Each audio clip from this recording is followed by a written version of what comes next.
মহাভারতের ভগবান শ্রীকৃষ্ণের কথা আমরা অল্প বিস্তর সবাই জানি এবং পড়েছিও। এই শ্রীকৃষ্ণ হলেন শ্রী বিষ্ণুর অষ্টম অবতার। তিনি হিন্দু সমাজে পূজিত হন। ভাদ্র মাসের কৃষ্ণপক্ষের অষ্টমী তিথিতে তার জন্ম, যে দিনটি আজও প্রতি বছর জন্মাষ্টমী হিসাবে পূজিত হয়। ভগবান শ্রীকৃষ্ণর বাণী যথার্থ সাহসী তথা বীরের কথা বলে যারা শুধুমাত্র জয়ের চিন্তা করে তাদের ভুল শুধরাতে নিজের অপমান বোধ হয় না, বরং তাতে তারা সঠিক শিক্ষা পাওয়ার আনন্দই খুঁজে পান। সেই সময়ের জন্য হেরে গেলেও বারবারের জন্য উঠে দাঁড়াতে শিখে যায়। জীবন না ভবিষ্যৎ আছে আর না আছে অতীতে, জীবন তো কেবল এই মুহূর্তে আছে, অর্থাৎ এই মুহূর্তের অনুভব করাকেই জীবন বলে। যে সব ইচ্ছাকে ত্যাগ করে দেয় এবং আমি ও আমার এই লালসাপূর্ণ ভাবনা থেকে মুক্ত হয়ে যায়, সে একমাত্র প্রকৃত শান্তি লাভ করে। অনেকে মনে করে থাকেন যে সংসারে কাজকর্ম ত্যাগ করাই হলো সন্ন্যাস। কাজ মাত্রকেই তারা বন্ধন বা দুঃখের কারণ মনে করেন, তাই সকল রকম কাজই পরিত্যাজ্য মনে করেন। কিন্তু তারা ভুল করেন। কর্ম ত্যাগ করা নয়, কর্মফলের লোভকে ত্যাগ করাই হলো আসল ত্যাগ বা সন্ন্যাস। নরকের তিনটে দরজা হয়: কামনা, ক্রোধ এবং লোভ।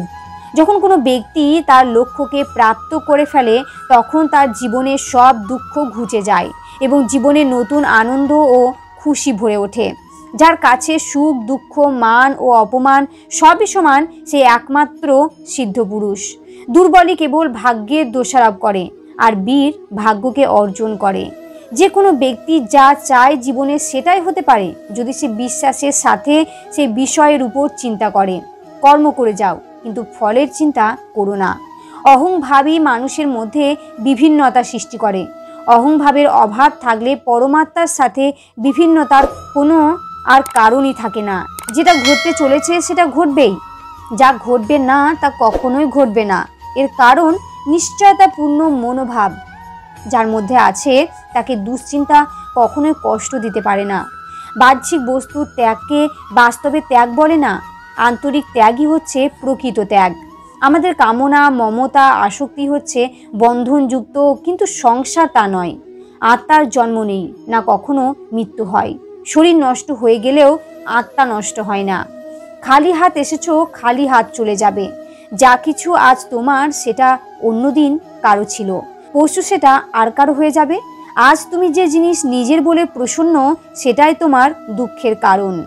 যখনই সত্যের সাথে অসত্যের লড়াই হয় তখন সত্য একা দাঁড়ায়, অসত্যের বাহিনী হয় বিশাল, কারণ তার পেছনে মূর্খ, লোভী, স্বার্থপর ও বিশ্বাসঘাতকেরা থাকে। হে অর্জুন, যখন যখন এই সংসারে ধর্মের অনিষ্ট হয়, এই সংসারের অধর্ম বৃদ্ধি পায়, তখন তখন ধর্মের রক্ষার জন্য এই পৃথিবীতে আমি আবার ঘুরে এসেছি। যে ব্যক্তি পঞ্চকর্মেন্দ্রিয় সংযত করেও মনে মনে শব্দ, রস আদি ইন্দ্রিয় বিষয়গুলি স্মরণ করে, সে মূঢ় অবশ্যই নিজেকে বিভ্রান্ত করে এবং তাকে মিথ্যাচারী ভণ্ড বলা হয়ে থাকে। সজ্জন ব্যক্তি আরও ভালো চরিত্রের সজ্জন ব্যক্তির সাথে, নীচ ব্যক্তি আরও নীচ চরিত্রের ব্যক্তির সাথেই থাকতে চায়। স্বভাব দ্বারা জন্ম যার যেমন প্রকৃতি হয়, সে তার সেই প্রকৃতিকেই কখনোই ছাড়ে না। যদি কোনো ঘটনায় মানুষ ভয়প্রাপ্ত হয় তবে তার পরাজয়ই হয়, আর যে মানুষ সব হারিয়েও শান্ত আর একাগ্র থাকে সেই জয়ী। তোমার কি চলে গেছে যে কারণে তুমি কাঁদছো? তুমি কি নিয়ে এসেছিলে যা তুমি হারিয়ে ফেলেছো? তুমি কি সৃষ্টি করেছিলে যা নষ্ট হয়ে গেছে?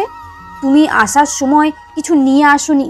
যা নিয়েছো এখান থেকে নিয়েছো, যা দিয়েছো এখান থেকেই দিয়েছো। যে প্রাণী লোভ, মায়া, ক্রোধ, অশান্তি, ঈর্ষা থেকে মুক্তি, আমি তার মধ্যে বিরাজ করি। হে অর্জুন, আমি অতীত, আমি বর্তমান, আমি ভবিষ্যৎ, আমি সর্বপ্রাণীর মধ্যে বিরাজ করি।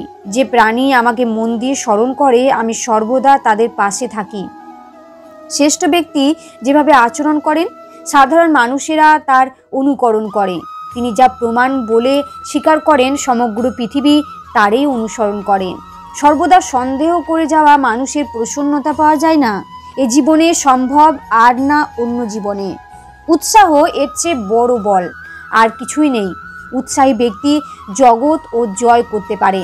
শুধুমাত্র মনই মানুষের মিত্র কিংবা শত্রু হয়ে থাকে। এ সংসার প্রতিটি মুহূর্তে পরিবর্তন হচ্ছে। আর পরিবর্তনশীল বস্তু সর্বদা অসত্যই হয়। সময় কখনো মানুষের নির্দেশিত পথে চলে না, মানুষকে সময়ের নির্দেশিত পথে চলতে হয়। যে বিষয়টি তোমার হাতে নেই সে বিষয়টি নিয়ে চিন্তা করে কোনো লাভ নেই। অগ্নি যেমন ধূম দ্বারা আবৃত থাকে, দর্পণ যেমন ময়লা দ্বারা আবৃত থাকে, অথবা গর্ভ যেমন জরায়ুর দ্বারা আবৃত থাকে, তেমনি জীবাত্মা বিভিন্ন মাত্রায় এই কামের দ্বারা আবৃত থাকে। তাই আমাদেরও উচিত ভগবান কৃষ্ণের নির্দেশিত পথেই চলা। তাই সকলেই ভালো থাকবেন, সুস্থ থাকবেন।